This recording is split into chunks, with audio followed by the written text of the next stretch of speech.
Hey everybody, welcome to my channel. Today I'm just going to share with you something I bought at the markets today.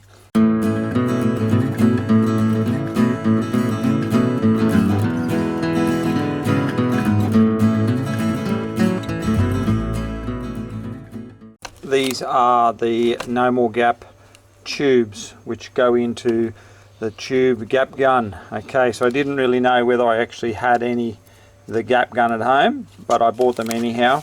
Now I bought 12 of these. There's 12, 2, 4, 6, 8, oh hang on, there might be more. 2, 4, 6, 8, 10, 12, 14, 15 of these for $10. So I thought that was pretty good, but they're useless to me unless I got the gun. So I went in the shed at home and bugged me dead. Here we have the gun to fit them.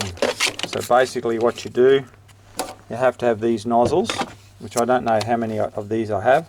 You cut the head off that, drop that in there like that, put that on there,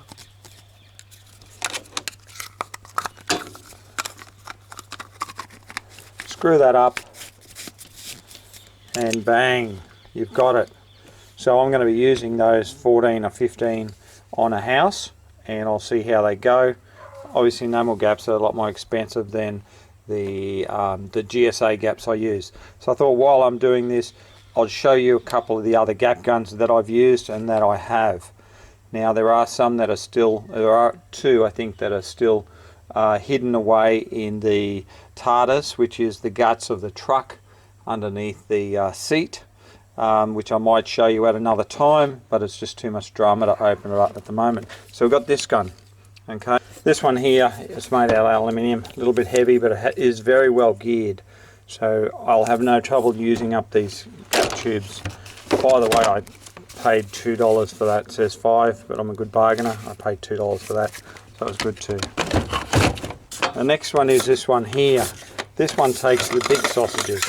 Okay, now that's normally in the Sikaflex. So I have that one as well. So I'll just put these aside. This one here is a steel. It's heavy duty. I mean, it's real heavy duty. That would kill me if I had to use that all the time. But I have that one as well. I usually just have that in some silicone. Couldn't even tell you the name of it. No name. It's got a number on there, 4461407. Obviously it's done a little bit of work, but bugger all. Forget about that one. This one here was sent to me when I bought some of those dripless guns. I bought about 10 or 12 of the other dripless ones. These were sent to me by mistake. So I ended up with about 10 or 12 of these. So I have 10 or 12 of these. I don't use them, but I suppose if I had to use them, you could use them, but they're not that good. Forget about that. When I was chasing gap guns from overseas, I bought this baby here from Germany, this one here. Now this one here, what happens is you push the tube in to the end, like this, and that's it. That's how easy it is. It's fairly light. Yeah, I mean, I haven't really used it that much.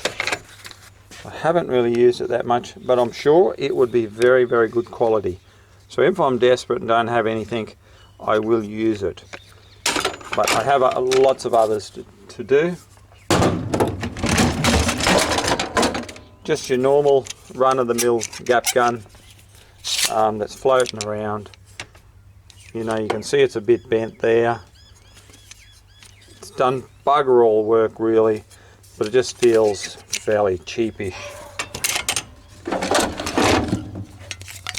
Your normal cheap run-of-the-mill gap gun. Okay, this one here does the job. That's all. This one here is the Ryobi. When I've got some really big gaps to take care of, I use this. Put the tube in there, stick my battery on the end, and bang. This is absolutely useless for fine finish work. Don't even think about buying it for fine finish. But if you've got gaps like this that you're going to use Sikaflex in, it's the duck's nuts. Now this is your speed on how fast or how much juice you send out. So you put it up there, it's very slow, and then you put it down there, it's just pumps it out. But I have used it on a couple of houses that I've used Sikaflex on around the window frames and stuff. Now the main ones that I use all the time, as I said, are these ones here, the ETS 2000. There is another one that I have of these as well. This gun would be a couple of years old. As you can see, still as good as gold.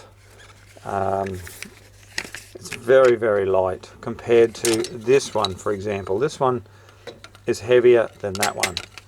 The gearing of this is beautiful. So I have 2 or 3 of these that I run all the time. You know, well, there's 3. They're all the same ones, I think you'll find. The ETS 2000. There is a heavier one of these. I can't find it. It's somewhere in the shed. So it's the next one up.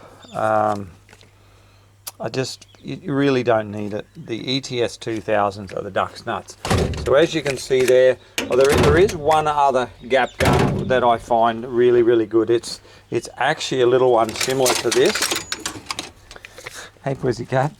Similar to this, but it's blue. It's quite expensive. It's $20 for the gun, but it only lasts a month or so. Now, I think the reason it doesn't last very long is because when you're getting it into the tube, you push it and it stuffs something inside. So I was going through one of them a month. So that's when I decided to shop overseas and try to find something decent. And the things that are decent was this one here. You buy this gun here and you'll never wear it out. Serious to God, this has done hundreds and hundreds and hundreds of tubes of no more gaps. It's even got liquid nails in it there. So I'll have one in liquid nails, one in silicon, one in gaps. But and I originally bought, I think I got these from England. I originally bought 10 of these over. I found them on eBay. They weren't selling them in Australia at all. And I got, I might have only bought 1 or 2, and I loved them. So I bought 10 or 12, and I took a couple to the different paint shops and I showed them how good they were. I think I paid $26 with freight from overseas for a dozen of them.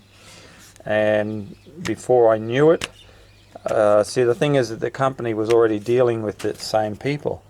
Before I knew it, good old Dulux, and I think the paint place started to get these in, and they end up selling them at the same price I bought them for. So good on yous. Magic gun. So when you see these in the shop, you better pat me on the back, because I'm the reason that these came to Australia. But all the rest of these guns all have their purpose, but that's my favourite. But I'm about to give this a bit of a whirl and see what it's like, and I'll let you know. I'll do a little video on this actual gun, because what happened is they were selling these. They had like cartons of this No More Gaps. Must have been the Bostik, which was cheaper than our normal No More Gaps. And one of these tubes holds more. Like one of these sausages holds, let's have a look. One of these sausages hold 450 grams. Oh, okay, so it's the same, 475 grams. So it holds the same amount. But the other ones that they were selling were a bit bigger than this, and they were holding more gaps. And that's why we bought them. They were maybe 1.5 tubes, it seemed to be, I can't remember now. And we bought them and we used them for maybe 10 cartons or something, and then they just dried up. They didn't have them anymore, so we just went back to our normal tubes. But yeah, I'll give these a whirl, see how they go. Who knows if I can buy these in bulk. I might just use these. Thanks for watching this little video, and as you can see, I've had lots of gap guns. I know a little bit about gap guns, and tell me about your little story about gap guns and what you use. Thanks for watching my channel. Catch you later, bye.